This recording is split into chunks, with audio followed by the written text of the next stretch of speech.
Yeah, hi folks. Well, sadly it appears David Seymour is just another politician who speaks out of both sides of his mouth.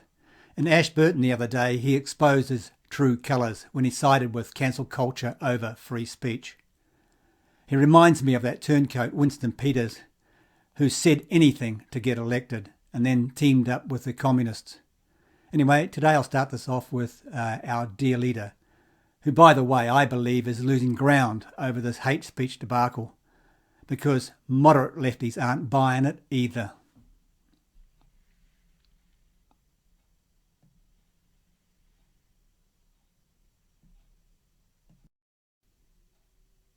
Let's talk about the hate speech reinvention, the reimagining of the hate speech laws, or the rewriting of the hate speech laws. Yeah. I see everyone's got an opinion on this, but Yes, I they thought, do. have you read Graham Edgeler on public address? I thought it was a very balanced one. No, I haven't seen that one. I did see some of the other commentary that's been around, but that one I haven't seen. Oh, look at how innocent and sweet I am.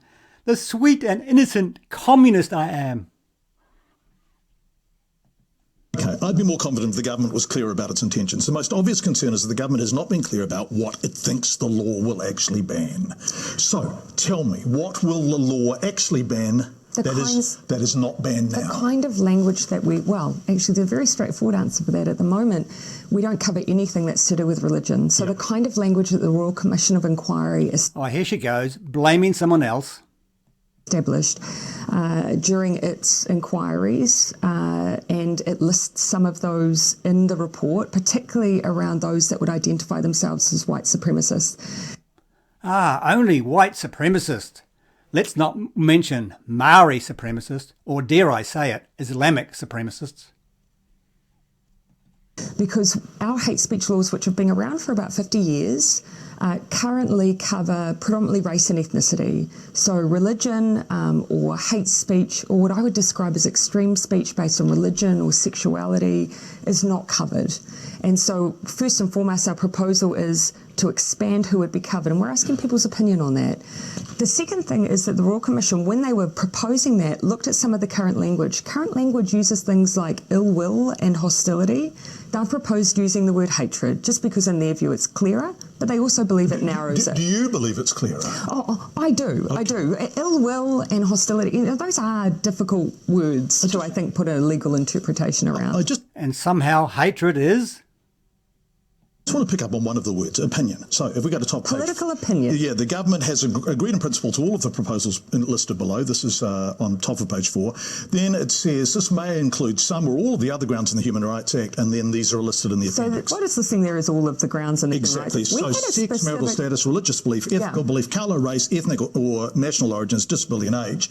Ain't no one arguing against any of that stuff, I wouldn't have thought prima facie. But political opinion, what the hell is it doing? No, so that is in the Human Rights Act. So at the moment in New Zealand... But hold on a second, you've agreed in principle to all the proposals listed. So this is actually, you'll see in the Cabinet when it was released, we didn't agree on a political opinion. So our Human Rights Act at the moment says you can't, if I can run you through this... So why isn't that explicitly John, just give me a second. Hasn't this been a shambles? No. Would you allow me to explain? Absolutely. So here, that list you just read out is already in the Human Rights Act, and no one's proposing, because at the moment you can't discriminate against someone based on those grounds. The question we've asked is, if we're adding to hate speech, religious grounds and sexual orientation, should we just lift all of the list we have in the Human Rights Act and apply hate speech to that list? We then as ministers had a specific conversation about all of that list, and we felt uncomfortable about political opinion for the exact same reason you do, that it's very, we don't want to be a place where satire tips into being wrongly interpreted, for instance. Yeah, now why do I get the sneaky feeling she's talking about the Maori Party Lee Williams debacle there? She knows the Maori Party have done wrong, and now she's covering her arse. We thought it safer that it not be included, so we removed some of the reference to it in the discussion document. But what I'll agree with you on is there are some just general references to the section of the Human Rights Act that don't make it as clear as I would have liked. You're doing a brilliant job here, but the government has agreed in principle to all the proposals listed below, including political opinion. It's not a general reference that doesn't make it clear. That's really explicit. And as I've said, John, there's a very explicit cabinet minute that says that actually we do not believe. So why did you go to market? This comes back to Graham Edgelow's point. Why did you go to market with something that wasn't clear? Oh, well, so in my view, every proposal about the language has been, but John, ultimately, this is a discussion document. We're actually asking people, what do you think of that list? Oh, look at me. I'm a communist that cares. Anyway, now to David Seymour. Stick with the legalese, and I know there is a danger we will go right down the rabbit hole on the legalese. It all comes down to subjective takes on that word hatred, and at the moment, subjectivity is everywhere within the law. Do you have problems with defamation law? No, I don't. And subjectivity, though, right? And it's a very good point that the test of what a reasonable person is throughout the law. What's different about hate speech laws is that the motivation to prosecute, the motivation to sympathise is actually highly politically charged. And so you're going to get much stronger motivations in one direction or another. And organisations like the Human Rights Commission, who are themselves highly politicised, let's not forget, taking sides here. Let's not forget, though, that this is being brought, or the proposal is to bring this within the Crimes Act, which is our absolute highest level. It would mean that in order to push through a prosecution, police would need to be confident, or prosecutions would need to be confident of a very high evidential basis. And as well as that, these cases would be tried in front of a jury. Because the penalties are increasing to more than 3 years, you would have to be deemed to be stirring up hatred by a panel of 12 of your peers. Well, I think that's absolutely true, but there's a side... So that's a higher standard. Well, there's a flip side to it. There's a higher standard because there's higher penalties. You go to prison for 3 years. So you're right about the standards, but don't underestimate... Don't underestimate... what this means for the average person who... What this means for the average person who... is already very fearful of being... Who is already very fearful of being... doxed of the Twitter mob... Doxed of the Twitter mob... of being, deplatformed and deplatformed and cancelled. Wow, David opposes cancel culture. He's on my side. He's on Lee's side. I think you're conflating the issues here. I know the conflating. I know that I've seen you use the language around cancel culture and that sort of thing. But clearly, this, you just said yourself, this applies a higher standard, especially around that word hatred, and by putting it within the Crimes Act. And it's clear that the way this legislation has been drafted, they've taken a lot of recommendations from the Royal Commission of Inquiry into the Christchurch attacks. I just want to read you a line from that. The language of hatred and calls for violence we propose would catch only extreme speech. We do not see the reframed offence as engaged by microaggressions and so on. And here's the critical bit. Nor would it be a mechanism for criminalising the vigorous expression of opinion on controversial issues such as gender identity or immigration. So let's just come back to what you said a moment ago. Except that there's a higher standard than there is for some of the other stuff. But the point I'm making, and you dismissed it too lightly, is that people do feel a great fear these days about what might happen to them for expressing honestly held opinions. They fear cancellation. They fear cancellation. They fear getting attacked in their place of employment. They fear getting attacked in their place of employment. So surely he must defend Lee's honest opinion.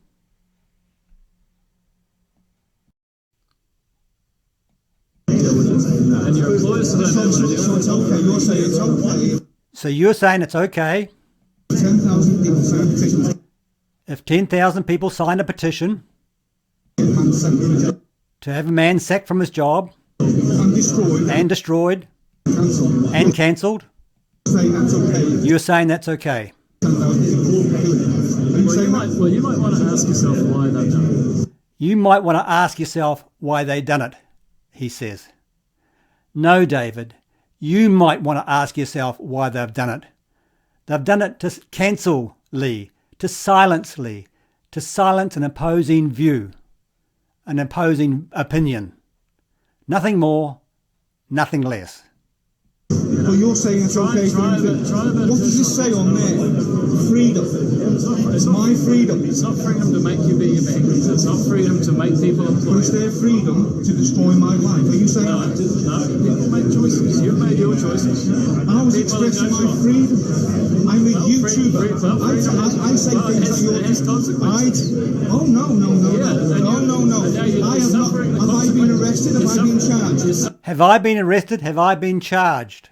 Suffering the consequences. Have I been arrested? Have I been charged? That's irrelevant. That's irrelevant, he says. No, David, that's the only thing that's relevant. You were suffering. It's not relevant. You were suffering the I have not broken any laws. That's what I'm saying there. I have not broken any laws.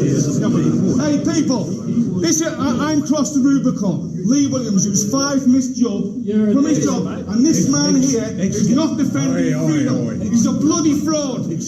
He's a bloody fraud. So true. Got him. But sadly, folks, Judith Collins is not much better. We need to be careful, she says.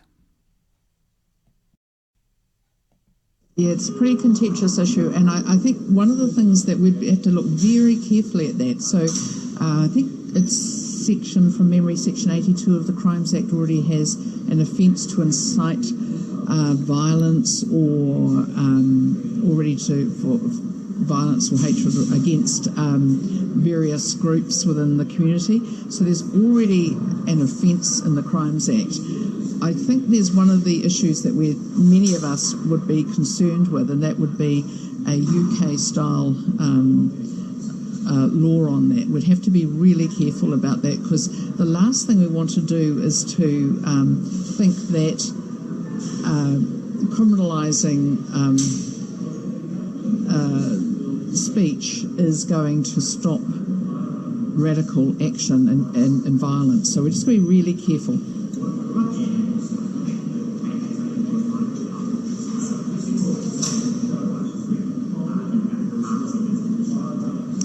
Yeah, I think you want to be really careful about that. So we're going to keep very careful about that, because you can't legislate people's thoughts.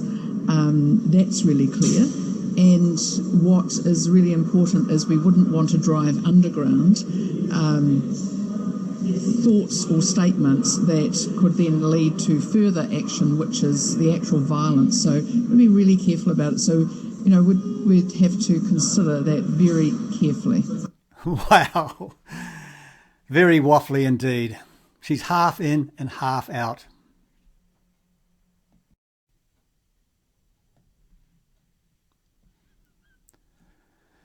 Wow, her entire argument was about being careful. She said the word careful about 6 times. And the real sad side is we may have to vote for that to slow down Ardern's communist train wreck and her dumb supporters.